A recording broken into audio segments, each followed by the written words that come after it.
본격적으로 그 강론으로 이제 공부를 해보고 있습니다. 제일 처음에 나온 것이 산초류다라고 되어 있습니다. 산초류 중에서 이제 첫 번째 나온 게 인삼인데, 대한민국 약재가 다 좋다.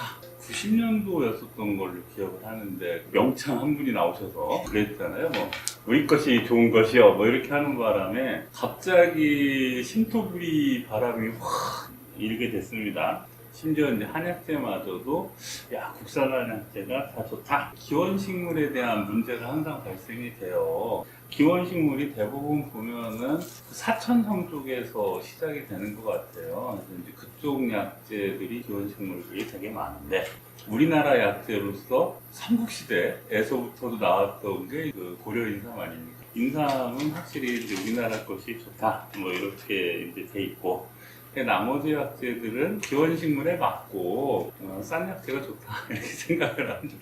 기원식물이 틀린데 그 비싼 약재가 좋다 이렇게 고집을 할 건 아니죠. 국산 한약재로 해서 가장 좋은 것은 인삼이 되는 거죠. 인삼은 전통적으로 그 열을 동반을 한다라고 이렇게 돼 있어요. 그 부분이 특징이 되면서도 어떻게 보면 그 부분이 핸디캡이 이제 되는 겁니다. 그래서 어떤 핸디캡이 되느냐. 겨울에는 인삼이 잘 맞는데 봄에는 열을 동반을 하다 보니까 인삼이 잘 안 받는다. 이런 식으로 이야기를 많이 해서 홍콩 약재 시장 같은 데 가보면 미국삼은 정말로 싸고 벌크로 막 들어옵니다. 미국삼이 우리나라 인삼을 이기게 된 가장 큰 이유가 우리나라는 인삼은 그 열을 동반을 해주는데 미국 인삼은 열을 동반을 하지 않는다. 그러니까 아무나 사시사철 먹어도 된다.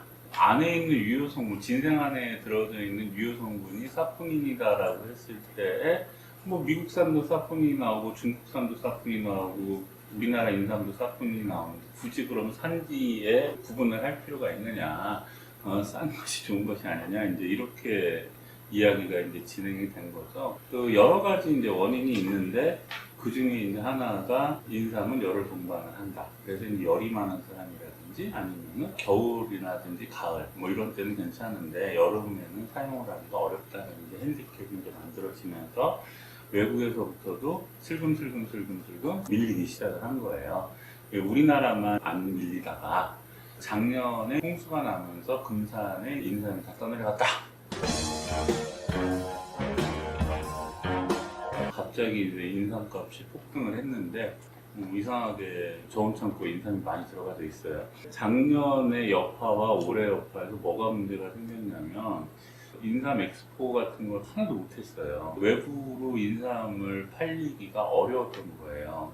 그 홍삼을 만드는 방법밖에 없어요. 그러니까 이따가도 이제 홍삼 얘기를 좀 할 텐데, 원래는 홍삼 제조법이 없었어요. 원래는 의학인문이나 별로데 봐도 홍삼 제조법이 없어요. 당연히 수삼 형태로 해놓고 며칠이나 보관을 하겠습니까? 보관이 안 되니까 이제 그거를 막기 위해서 이제 건삼을 만들었는데, 건삼을 해도 여기에서도 나오다시피 세심이랑 같이 이렇게 밀봉을 해놓으면은 오래 간다 이렇게 얘기를 했던 건 뭐겠습니까? 그냥 건삼을 만들어도 잘 상한다 이렇게 이야기가 되는 거죠. 그러다 보니까 쪄버리자, 찌면은 덜 벌러지가 생기지 않겠느냐.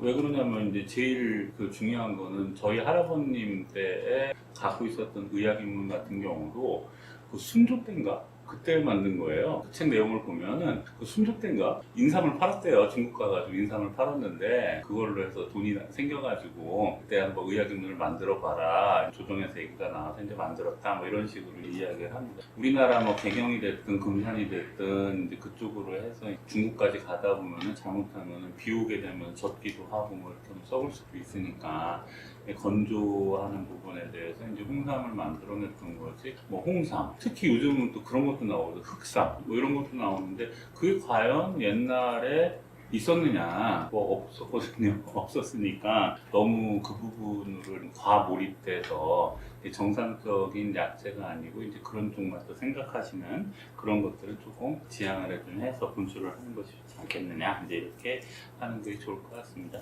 인삼은 이가 감하다, 이제 이렇게 얘기를 했어요. 그때도 얘기했다시피 내가 먹어봐도 인삼 씁니다. 뭐 달지 않습니다. 그래서 이제 요즘 들어서 젊은 친구들이 인삼을 원액대로 안 먹는 이유는 뭐겠어요? 써서 안 먹죠. 써서. 정관장에서 나오는 홍삼 제품들은 대부분은 어떻게 됩니까? 그 달여서 만든 것들은 다 달짝지근하게 들어가 있으니까 맛있으니까 먹는 겁니다. 가공해가지고 과자 종류라든지 뭐 아니면 절편인가? 그렇게 젤리 형태로 이렇게 만든 것들, 뭐 그런 것들은 인삼 특유의 맛을 넣기 위해서 이제 쌉싸름한 맛을 넣기 때문에 요즘 이제 젊은 친구들이 그것을 이제 피하게 되는 거죠. 뭐 이 부분은 뭐 사포닌 이야기를 했었던 것처럼 껍질을 좀 벗기면은 조금은 덜 써요. 그렇다라고 해도 뭐 굉장히 달다 뭐 이런 느낌은 거의 안 듭니다. 뭐 한약은 뭐 용안육이나 감초 빼고는 뭐 이렇게 심각하게 달다 이런 거는 별로 없습니다. 원기를 보한다 이제 이렇게 되어 있고요. 갈증을 그치게 하고 진액을 생기게 하는데 영유를 조리한다 이제 이렇게 되어 있습니다. 그래서 지난번에 이야기했던 것처럼 이제 만병의춘에서 8글자씩 되어 있던 것 중에서 이제 한 글자씩 빼가지고 실험적으로 만들어서 이제 외우기가 좋게끔 했다라고 이야기를 하고 있습니다. 원기를 보충한다라고 한 부분은 뭐 대부분은 다 알고 있는데 어디서부터 어디까지 이제 원기를 보충을 할 거냐 그런 부분들을 그 뒤에 있는 그 내용들하고 서로 연합을 해가지고 그 스토리를 만들어 주셔야 돼요. 본초를 이제 공부를 할 때 제가 이제 얘기했었던 게 방제를 하기 위해서 본초를 하는 거예요. 요즘은 단행으로 해가지고서는 약재를 쓰는 게 아니고 처방 안에 약재가 녹아나야 되지 않습니까? 이제 그러다 보니까 이 방향성을 어떻게 해야지 좋겠느냐. 그런 것들을 하기 위해서 조금 그 세밀하고 깊게 공부를 하는 것이 좋다. 이렇게 이제 말씀을 드린 거죠. 그러면 어디까지 원기를 좋아지게 할 거냐. 이런 부분 때문에 뒤에 보면은 귀경이라는 게 나와요. 첫날 이야기했던 것처럼 신농군초경에는 귀경이 없습니다. 금원사대가를 지나면서 약재의 효능과 그에 따른 주치 이런 것들을 이제 설명을 하다 보니까 이 귀경이 나온 거예요. 지금은 수탱 폐경으로 들어간다라고 이제 이야기를 했어요. 결과적으로 우리가 그 폐에 대해서 기대하는 건 뭡니까? 폐는 기를 주관을 한다라고 했기 때문에 인삼이 들어가서 폐경으로 들어가면은 기를 조절을 하는, 그러니까 보기를 한다라고 하는 것이 결과적으로 인삼이 들어가서 폐기를 좋아지게 해준다. 여기에서 말하는 복이다라고 하면은 폐기를 익하게 해준다. 폐기를 익하게 하려면은 어떻게 익하게 하느냐. 일반적으로 이제 우리가 폐라고 하는 것은 이제 안개처럼 이렇게 돼 있는데 그것이 이제 올라가는 거는 이제 비장에서 그 이제 수증기가 만들어져서 이제 올라가게 돼 있는데 그렇다면은 인삼이라는 것은 그 비장에서 수증기를 만들어서 폐로 이제 올라가게 해주는 그런 작용을 하지 않겠느냐 이제 이렇게 이제 생각을 해주는 거죠. 그래서 보중익기라는 이제 표현을 합니다. 그러니까 중초를 보호해가지고 폐를 익하게 한다, 기를 익하게 한다 이제 이런 표현을 썼는데 그러다 보니까 뒤에 나온 것처럼 지갈생진을 하게 되는 거예요. 그러니까 갈증을 멈추게 하려면 뭐가 들어가야 되겠어요? 물이 들어가야 되죠. 인삼이 물을 넣어주는 게 아니라 수증기를 올려보내주는 거죠. 수증기가 폐까지 올라가게 되면은 자연스럽게 촉촉해지니까 그 촉촉한 것으로서 갈증이 그치게 되고 갈증이 그친다는 얘기는 이제 진액이 생기게 된다라는 얘기죠. 그 영익기를 조리한다라고 얘기를 하는데 그 한의사 선생님들이 이제 공부하실 때 조금 그 혼란스러운 부분이 그런 거예요.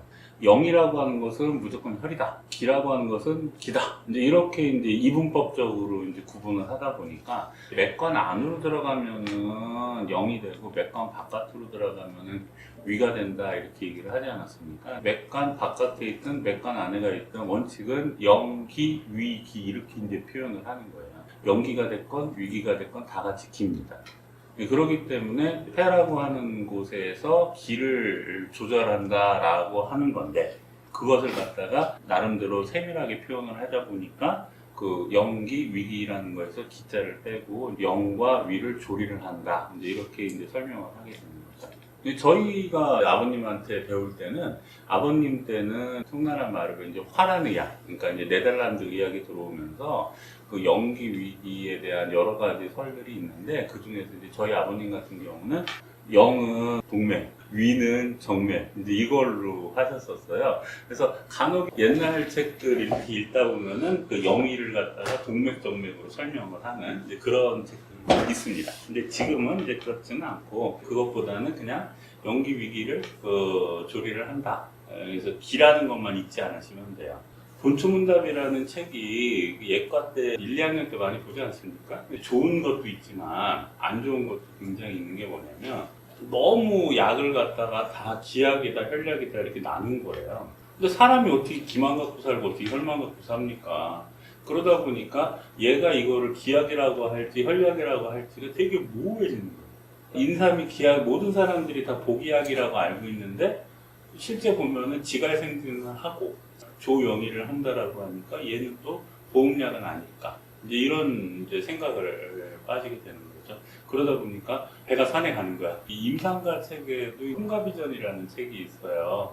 그 책도 너무 그 자기 우혈에 너무 집착을 합니다. 자혈에 너무 집착을 해가지고 모든 병을 갖다가 기병, 혈병으로 나누어서 똑같이 무릎을 아픈데 오른쪽 무릎 아프냐 왼쪽 무릎 아프냐를 혈병과 기병으로 나눠서 이렇게 처방을 하거든요. 그러니까 그런 것들은 너무 이렇게 건강부해가 되는 그런 것들이 되지 않을까 이제 이렇게 생각을 합니다. 그래서 그 부분은 좀 자유롭게 하세요. 자유롭게 하고 그런 것보다는 얘가 어떤 방향으로 흘러가겠는가. 예를 들어서 우리가 어깨 아픈 약을 쓰고 싶어요. 그럼 어깨 쪽으로 가게끔 약을 만들어줘야 되는데 어깨 아픈 약을 쓰는데 맨 보면 다리 아픈 약을 다 집어넣었다. 그 약을 먹고서는 어깨가 낫지가 않죠. 약제를 볼 때 어떤 방향성을 가지고 이제 움직일 거냐 해서 전날 이야기했던 것처럼 이제 뭐 인삼을 먹고 중동 애들은 이제 발기력이 좋아진다라고 하는데 그렇다라고 하면은 이것도 또 경강부회로 내가 인삼을 먹어봤는데 발기력이 좋아져. 그러면은 이거는 보신지제 아니냐. 그러면 뭐가 되겠어요? 비경으로 들어가고 폐경으로 들어가고 그다음 콩팥경으로 들어가죠. 그 다음에 귀비군자탕 같은 처방에는 인삼이 들어가 있잖아요. 그러면 안신작용이 있고 뭐 정지를 한다 뭐 이런 식으로 표현하면 심장은 안 들어갑니까? 그렇게 해서 다 들어가죠. 다 들어가면은 뭘 할 수가 없어요. 그럼 어떻게 해야 되느냐? 기존에 굉장히 중요한 카테고리를 잡고 계셔야 돼요. 그러니까 비장에서 폐로 올라간다. 폐로 올라갔더니 콩팥으로 내려가서 기화를 시켜주게 된다. 그러다 보니까 발기력이 좋아진다. 이렇게 하면은 굳이 뭐 경락을 여러 가지 안 만들더라도 메인 프로세스는 폐다. 폐에서 어떻게 갈 거냐 찾아가는 것이 굉장히 중요합니다. 생으로 먹으면은 차갑고 익혀버리면은 어떻게 됐든지 간에 온해진다라고 얘기를 하는데 우리가 생삼을 쓸 기회가 별로 없죠. 일반적으로는 건삼을 쓰기 때문에 지금은 다 그냥 온화하다라고 이해를 해서 쓰시면 됩니다. 간혹 이걸 가지고 또 차가운 것을 이야기하면서 생진지가를 설명을 하는 사람들도 있어요. 한문에서 생삼 써본 적 별로 없습니다.